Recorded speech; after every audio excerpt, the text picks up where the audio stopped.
कि बौद्ध धर्म मानव धर्म, बौद्ध धर्म मानव धर्म था सदियों से लोग, और कड़ा उजागर भीम ने दिया हम बहुजनों को सौंप, दिया हम बहुजनों को सौंप। इसे मत बिसराना और खोज पर रखा दिया है मैंने तुम्हारा धर्म पुराना।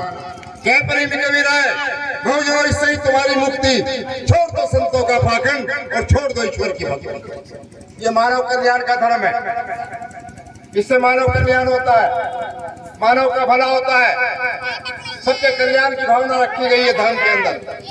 इसलिए बाबा साहब डॉक्टर अम्बेडकर ने जो चीज हमें रास्ते पर ला के रखी है वो कल्याणकारी, हमेशा कल्याणकारी रहेगी। बाबा साहब के परिनिर्वाण दिवस सन 56 में हुआ, मेरा जन्म सन 60 में हुआ। मैंने भी बाबा साहब को नहीं देखा और आप में से बहुत से लोग हैं जिन्होंने बाबा साहब को नहीं देखा होगा, लेकिन फिर भी हम उनकी जय जयकार बोल रहे हैं। जानते हैं क्यों? कि बाबा साहब को जैसे हमने सुना है, देखा है, किताबों में पढ़ा है, उन्होंने जो काम किया है इस देश के 33 करोड़ देवी देवता भी वो काम नहीं कर पाए। इसलिए खुदा भी आसमां से जब जमीन पर देखता होगा,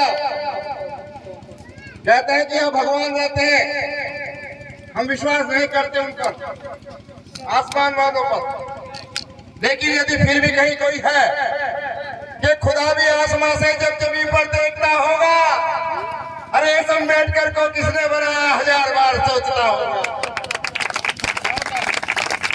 अम्बेडकर अमर रहे, अमर रहे, अमर रहे, अम्बेडकर अमर रहे, अमर रहे, अमर रहे। कि जो काम हम नहीं कर पाए वो बाबा साहब डॉक्टर अम्बेडकर ने किया है।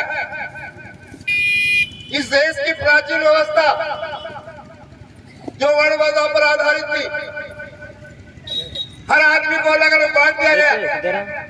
बाबा साहब ने क्षणिक में जब अपनी कदम उठाई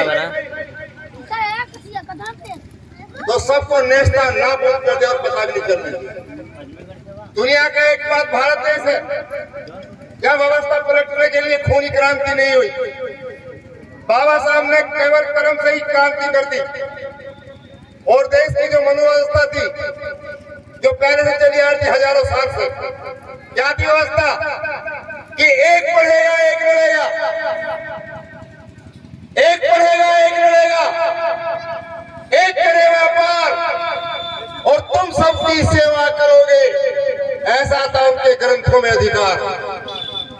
यानी कि ब्राह्मण पढ़ेगा, क्षत्रिय लड़ेगा, बनिया व्यापार करेगा और हमारा समाज सबकी गुलामी करेगा। ये उनके ग्रंथों का सार है। लेकिन बाबा साहब ने संविधान लिखा और संविधान लिखते समय बाबा साहब ने क्या लिखा? सब पढ़ेंगे सब लड़ेंगे, सब पढ़ेंगे सब लड़ेंगे, सब करो व्यापार और सबकी सेवा सब करेंगे, ऐसा दिया मेरे भारत के संविधान में अधिकार। सबको ब्राह्मण बना दिया बाबा साहब ने, किसी को नहीं छोड़ा, कोई धर्म हो जाती हो, सबको क्षत्रिय बना दिया लड़ने वाला, सबको व्यापार करना सिखा दिया। और हमारे तो मजे ही मजे, जो हमारा रास्ता बाबा साहब ने सबके लिए और सबकी सेवा सब करेंगे। उत्तर प्रदेश में बहन जी में जब सरकार आई थी 1 लाख सफाई कर्मचारी के पद निकाले थे। यदि वो बेईमाना करती तो 1 लाख पद अपने समाज से भर देती, हम भी चले जाते उसमें। लेकिन बहन जी ने ईमानदारी से काम किया। बाबा साहब के अनुयायी है, बुद्ध के अनुयायी है, उन्होंने नहीं मैं बेईमाना नहीं करूंगी, मैं सफाई के पद में आरक्षण लगा देती हूँ, जिसे सफाई के काम में आना हो आ जाओ। मेरे समाज को 1 लाख में 23,000 मिलेंगे, बैकवर्ड को 27,000 मिलेंगे और सामान्य जाति के बनिए ब्राह्मण ठाकुरों को 50,000 मिलेंगे। किसी आपको क्षेत्र के बनिए ब्राह्मण ठाकुर ने यही नहीं कहा कि हम सफाई के काम में नहीं जाएंगे। उनके बच्चों ने अप्लाई करा और वो झाड़ू के काम में आ गए। आपकी देखो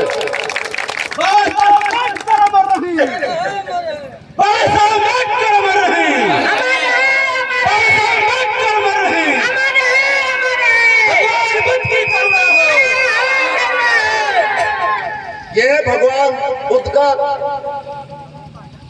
जो समता मैत्री भाईचारे पर आधारित है, बाबा साहब ने उसे फॉलो किया, संविधान में वही चीज है। और उसके बाद इस देश के अंदर व्यवस्था बदली है। आप जब भी बढ़िया बढ़िया कपड़े पहने बैठे हैं, सुंदर महिलाएं हमारी बहन बेटियां बढ़िया कपड़े पहने बैठे हैं, हम भी वस्त्र धारण किए हुए हैं, ये वर्दी, ये स्टार लगे हुए हैं। अगर आप पुलिस में जाओगे तो कम से कम इंटर पास या ग्रेजुएशन पास होगे जब जाके लगेंगे। लेकिन बाबा साहब ने इसमें कोई क्वालिफिकेशन नहीं रखी। जो भी नौजवान समता संगठन में आना चाहता है वो सरेआम आ सकता है, बुजुर्ग आ सकता है, महिला आ सकते हैं, पुरुष आ सकते हैं और समाज की सेवा कर सकते हैं। हम लोग भी सरकारी सेवाओं में थे, सरकारी सेवाओं के बाद, सरकारी सेवाओं से पहले भी हम समता संगठन के कार्यक्रम करते हैं। आज इस महत्वपूर्ण कार्यक्रम में महत्वपूर्ण दिन है क्योंकि हमें रेल का सीमित टाइम है, रेल 5 बजे इधर आएगी और हमारा रिजर्वेशन भी है, नहीं तो हम आपके बीच में बराबर रहते, आपके बीच में क्या वजह है। हाँ तो हम लोग एक क्रांति के लिए, क्योंकि आजमगढ़ बहुत ही सांस्कृतिक धरोहर का क्षेत्र है। अभी मेरे साथी बीडी सुजाजी का नाम लिए हैं यहाँ पर, कैफी आदमी, शौकत आदमी, शबाना आदमी और उनके तमाम पूर्वज यहाँ पर बहुत बड़े दुनिया के अंदर नाम प्रतिष्ठित कर रहे हैं।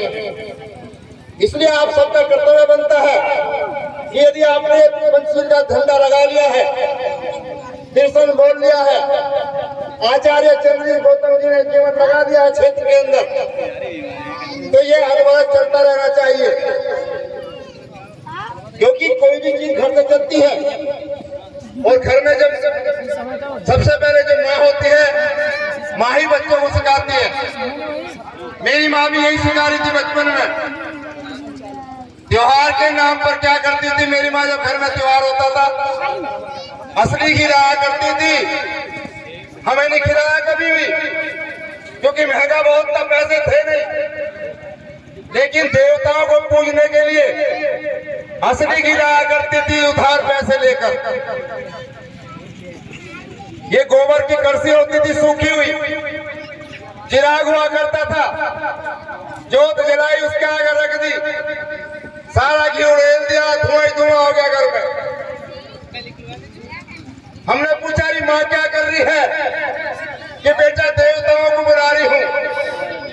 मुझे 23 साल बाद पता चला कि मेरी माँ देवताओं को नहीं, देवताओं को घी खिला रही थी। कलसी सारा घी पी गई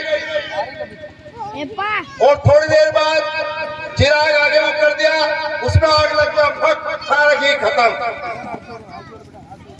मेरी माँ यदि वो घी मुझे खिला देती, मेरा दिमाग तनावट में भरा हुआ होता।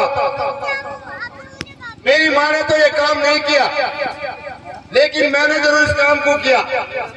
मैंने सबसे पहले उन देवताओं का घी बंद किया अपने घर में। ये परिवर्तन किया मैंने सबसे पहले, कि मैंने असली घी कभी नहीं फूका, मैंने असली घी अपने बच्चों को खिलाया। और बच्चों ने खाने के बाद वो कमाल कर दिखाया कि बाबा साहब की शिक्षा लेने के बाद मेरा पहला बेटा इंजीनियर बना, उसी घी को खाकर। बेटी ने पीएचडी करी उसी घी को खाकर, डॉक्टर बनी। और तीसरा बच्चा बीटेक किया है, अभी वो भी इंजीनियर बन गया। तो यह परिवर्तन से ये आता है समाज में परिवर्तन।